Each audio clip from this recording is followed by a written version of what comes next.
Hello friends, ನೀವು ನೋಡ್ತಾ ಇದ್ದೀರಾ ಈಸಿ ಲೈಫ್ ವಿತ್ ಸೌಮ್ಯ ಕನ್ನಡ. ಇವತ್ತು ನಾನು ನಿಮಗೋಸ್ಕರ ತಂದಿದ್ದೀನಿ ರುಚಿಯಾಗಿ ಗರ್ಗರಿಯಾಗಿ ಈರುಳ್ಳಿ ಪಕೋಡ ರೆಸಿಪಿ. ಹಾಗಾದ್ರೆ ಬನ್ನಿ ವಿಡಿಯೋ ಸ್ಟಾರ್ಟ್ ಮಾಡೋಣ. ಮೊದಲಿಗೆ ನಾನಿಲ್ಲಿ 3 ರಿಂದ 4 ದೊಡ್ಡ ಸೈಜ್ ಈರುಳ್ಳಿನ ಈ ಥರ ಉದ್ದುದ್ದ ಕಟ್ ಮಾಡ್ಕೊಂಡು ಇಟ್ಕೊಂಡಿದ್ದೀನಿ. ಇದ್ರ ಜೊತೆಗೆ 1/4 ಚಮಚ ಅರಿಶಿನದ ಪುಡಿ, ಅರ್ಧ ಚಮಚ ಅಚ್ಕಾರದ ಪುಡಿ, ಧನಿಯಾ 1 ಟೀ ಸ್ಪೂನು ಸ್ವಲ್ಪ ಕ್ರಷ್ ಮಾಡಿ ಹಾಕೊಂಡಿದ್ದೀನಿ.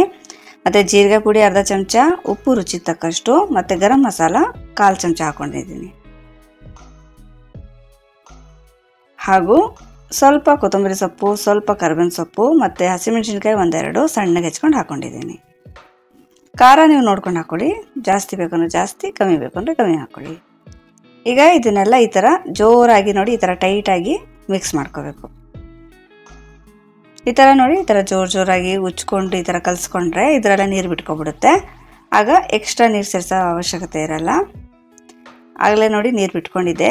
ಈಗ ಇದಕ್ಕೆ 1 ಕಪ್ ಕಡಲೆ ಹಿಟ್ಟು ಹಾಕೋತಾ ಇದ್ದೀನಿ, ಜೊತೆಗೆ ಅರ್ಧ ಕಪ್ ಅಕ್ಕಿ ಹಿಟ್ಟು ಹಾಕೋತಾ ಇದ್ದೀನಿ.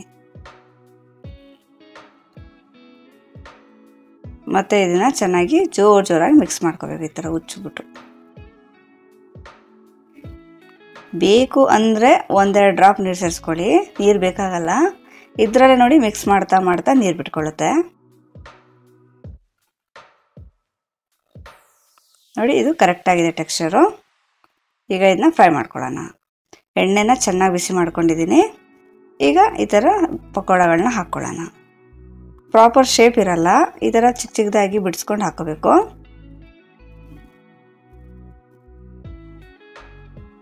ಹೈ ಫ್ಲೇಮಲ್ಲೇ ಫ್ರೈ ಮಾಡ್ಕೋಬೇಕು, ಆಗ ತುಂಬ ಚೆನ್ನಾಗಿ ಕ್ರಿಸ್ಪಿ ಆಗುತ್ತೆ.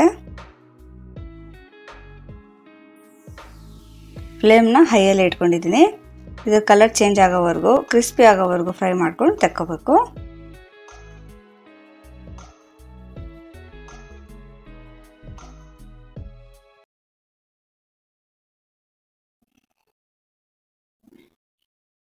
ಈಗ ನೋಡಿ ಚೆನ್ನಾಗಿ ಫ್ರೈ ಆಗಿದೆ, ಎಲ್ಲ ತೆಕ್ಕೊಳ್ಳೋಣ. ಅದೇ ರೀತಿ ಮಿಕ್ಕಿದ ಪಕೋಡನ ಹಾಕೊಳ್ಳೋಣ.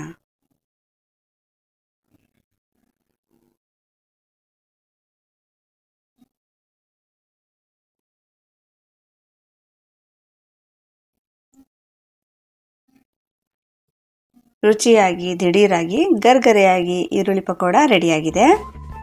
ಇವತ್ತಿನ ವಿಡಿಯೋ ನಿಮ್ಗೆ ಇಷ್ಟ ಆದರೆ ಪ್ಲೀಸ್ ನನ್ನ ಚಾನಲ್ನ ಸಬ್ಸ್ಕ್ರೈಬ್ ಮಾಡ್ಕೊಳ್ಳಿ, ವಿಡಿಯೋನ ಲೈಕ್ ಮಾಡಿ. Thank you for watching.